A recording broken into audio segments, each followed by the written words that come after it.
पाकिस्तान के साबिक वजीर आजम नवाज शरीफ की वतन वापसी के बाद जब मुस्लिम लीग नवाज और पीपल्स पार्टी समेत दीगर तमाम ही सियासी जमायतें खुलकर इंतखाबी सरगर्मियां और राब्ता मुहिम में मसरूफ हैं, तो वहीं पाकिस्तान तहरीक इंसाफ को कभी जलसों की इजाजत नहीं मिलती और कभी ऐसे कोशिश करने वालों के खिलाफ क्रैकडाउन किया जाता है। एक तरफ नवाज शरीफ उन केसेस में रिलीफ हासिल कर रहे हैं तो दूसरी तरफ इमरान खान ऐसे ही सियासी बुनियादों पर कायम समझे जाने वाले केसेस में ट्रायल भुगत रहे हैं और जेल में सजा भी काट रहे हैं। पहले लाडला कोई और था, अब लाडला कोई और बन गया। जब इमरान खान एस्टेब्लिशमेंट के महबूब थे तो उन्हें फेवर मिलती थी, अब जब तक नवाज शरीफ महबूब रहेंगे तो उन्हें भी फेवर मिलती रहेगी। इस किस्म के जुमले कमोबेश हर उस शख्स से सुनने को मिलते हैं जिनसे इंतखाबात और इंतखाबी मुहिम के बारे में सवाल किया जाए। उन लोगों का इशारा हाल ही में नवाज शरीफ समेत पाकिस्तान मुस्लिम लीग नून के मुतअद्दिद रहनुमाओं को मिलने वाला रिलीफ है, लेकिन सियासी तज्जियाकार पाकिस्तान की एस्टेब्लिशमेंट की हिमायत से जुड़े लाडले की ये इस्तिलाह मुल्क में जमहूरियत और खुद मुस्लिम लीग नून के वोट को इज्जत दो के नारे के लिए खतरनाक समझते हैं। नवाज शरीफ और उनकी जमायत को आज एस्टेब्लिशमेंट का फेवरेट करार देने की वजह उन्हें अदालतों से मिलने वाला रिलीफ है और उस रिलीफ की सबसे बड़ी मिसाल एवन फील्ड केस है, जिसे उनकी जमात सियासी इंतकाम की बुनियाद पर कायम मुकदमा करार देती रही है। जुलाई 2018 में पाकिस्तान की एक अदालत ने नवाज शरीफ को लंदन के महंगे तरीन इलाकों में से एक में 4 अपार्टमेंट्स की खरीदारी के लिए मनी ट्रेल न देने के जुर्म में 10 साल कैद की सजा सुनाई थी। शरीफ खानदान पर इल्जाम था कि उसने इन जायदादों को गैर कानूनी जराये से हासिल की गई रकम से खरीदा। नवाज शरीफ की बेटी मरियम नवाज को भी उसी मुकदमे में जुर्म में मदद करने के इल्जाम में 7 साल कैद की सजा सुनाई गई थी, जिसे कुछ अरसा पहले ही खत्म किया जा चुका है। नवाज शरीफ के वकील ने अदालत को बताया कि इस्तगासा नवाज शरीफ के खिलाफ किसी भी इल्जाम को साबित करने में नाकाम रही है और यह भी साबित नहीं कर सकी कि नवाज शरीफ के बच्चे उनके जेर कफालत थे। नेब के नुमाइंदे ने नवाज शरीफ के वकील के दलाल के खिलाफ कोई दलील नहीं दी और अदालत ने नवाज शरीफ की सजा को खत्म कर दिया। इसके अलावा नेब ने फ्लैगशिप इन्वेस्टमेंट रेफरेंस में दायर अपील वापस ले ली, जिसमें एहतसाब अदालत ने नवाज शरीफ को बरी कर दिया था, जिसके साथ ही ये केस भी खत्म हो गया। इस केस में नवाज शरीफ पर इल्जाम था कि वो अपने बेटे की कंपनी के बोर्ड ऑफ डायरेक्टर थे, जिसे उन्होंने कभी जाहिर नहीं किया। लेकिन मामला सिर्फ एवन फील्ड केस तक ही महदूद नहीं। साबिक वजीर आजम नवाज शरीफ के अलावा उनकी पार्टी के दीगर रहनुमाओं के साथ भी पिछले कुछ महीनों से नरमी बरती जा रही है। साबिक वजीर खजाना इसाक डार के खिलाफ आमदन से जायद असासों का रेफरेंस इस्लामाबाद हाई कोर्ट ने सितंबर में खारिज कर दिया, साथ ही उनके असासे बहाल करने का हुक्म जारी किया। यही सूरत हाल साबिक वजीर रेलवे ख्वाजा साद रफीक और उनके भाई के केसेज में भी नजर आती है। दोनों सियासतदानों के खिलाफ पैरागॉन हाउसिंग सोसाइटी में बेजाब्तगियों के रेफरेंस थे, जिनमें नेब अदालत ने 11 अक्टूबर को दोनों को बेगुनाह करार दिया। उन पर यह मुकदमा 2018 में कायम किया गया था। साबिक वजीर कानून राना सनावला के खिलाफ केस में सुप्रीम कोर्ट ने एंटी नारकोटिक्स फोर्स की उनकी जमानत की मनसूखी की अपील को मुस्तरद करते हुए राना सनावला की जमानत बरकरार रखी। उन्हें जुलाई 2019 में मंशियात रखने के इल्जाम में गिरफ्तार किया गया था। लाहौर हाई कोर्ट ने एफी ड्रेन कोटा केस में साबिक रुकन कौमी असेंबली हनीफ अब्बासी की सजा को कलअदम करार देकर उन्हें बरी कर दिया। उन पर यह मुकदमा 2018 में बना था, मगर 2018 में हुकूमत में आने वाले इमरान खान की जमायत पाकिस्तान तहरीक इंसाफ को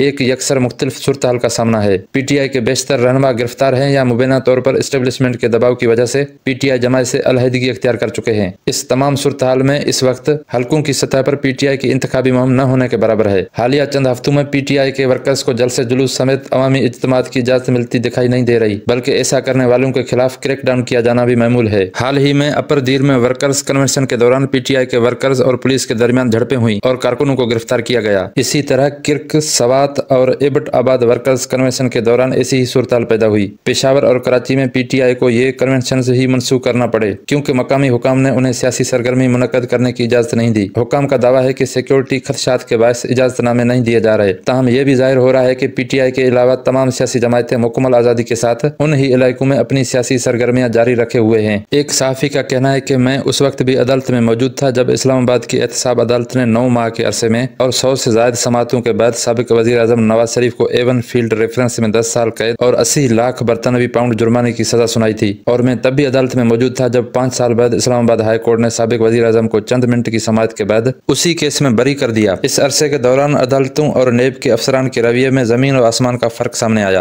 पहले जब एहतसाब अदालत में इस रेफरेंस की समाअत होती थी तो नेब के प्रोसिक्यूटर्स ये बताने की कोशिश करते कि लंदन के महंगे तरीन इलाके में फेयर और पार्क लेन के नजदीक वाक़ 4 फ्लैट्स न सिर्फ नवाज शरीफ की मिल्कियत हैं, बल्कि उसके साथ ये साबित करने की कोशिश करते कि नवाज शरीफ मुल्क के सबसे बड़े बदउनवान हैं। नेब की टीम कौमी खजाने से करोड़ों रुपए खर्च करके लंदन भी गई और वहां से दस्तावेजी सबूत अदालत में पेश किए, जिसको बुनियाद बनाकर अदालत ने नवाज शरीफ को सजा सुनाई। एहतसाब अदालत में जब एवन फील्ड रेफरेंस की समाअत होती थी तो नवाज शरीफ अपनी बेटी मरियम नवाज और दामाद कैप्टन रिटायर्ड सफदर के साथ अदालती वक्त शुरू होने से पहले ही कमरा अदालत में पहुंच जाते थे, क्योंकि एक मरतबा नवाज शरीफ ताकीर से आए तो जज ने सख्त बरहमी का इजहार किया था और फिर हालात ने पलटा खाया। तकरीबन 4 साल की खुद साख्ता जलावतनी काट कर जब नवाज शरीफ 21 अक्टूबर 2023 को वतन वापस आए और अदालत के सामने पेश हुए तो नेब हुकाम ने अदालत को बताया कि उन्हें नवाज शरीफ की गिरफ्तारी मतलूब नहीं। हालांकि नवाज शरीफ न सिर्फ इश्तारी थे बल्कि इस्लामाबाद हाई कोर्ट में उनकी एवन फील्ड और अल अजीजिया स्टील मिल्स के केस में जमानत भी मनसूख हो चुकी थी। साबिक वजीर आजम Nawaz Sharif Avon field reference में एहतसाब अदालत के फैसले के खिलाफ इस्लामाबाद हाई कोर्ट में दायर अपील की पैरवी के लिए इस्लामाबाद हाई कोर्ट आते तो उनकी सिक्योरिटी की इंतहाई सख्त इक़दामात किए जाते। कमरा अदालत तक जाने के लिए पहले लिफ्ट ग्राउंड पर नवाज शरीफ के लिए रुकती और जब समाअत खत्म होती तो तीसरे फ्लोर पर लिफ्ट को रोक कर रखा जाता था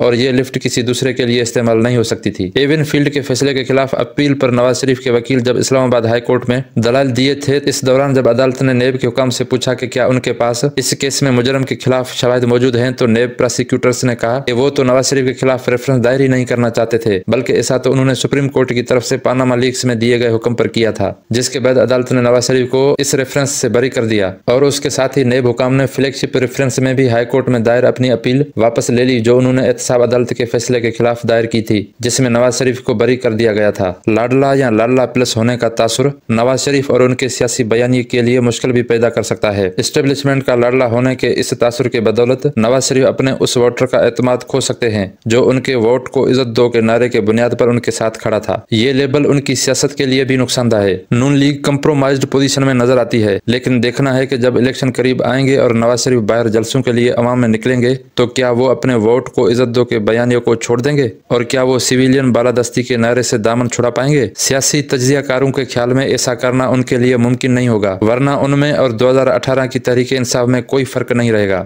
सियासी तज्जियाकारों का कहना है कि आज नवाज शरीफ को एस्टेब्लिशमेंट की जरूरत है, मगर इससे कहीं ज्यादा खुद एस्टेब्लिशमेंट को नवाज शरीफ की जरूरत है, जिसकी वजह आज मुल्क में बड़े पैमाने पर मौजूद एंटी एस्टेब्लिशमेंट बयानिया है। सियासी तज्जियाकारों का यह भी कहना है कि नवाज शरीफ पर लगा ये लेबल के वो लाडले हैं, किंग्स पार्टी है या उनकी हमायत में एक सिस्टम काम कर रहा है, आइंदा 5 साल उनकी मुश्किल में इजाफा ही करेगा।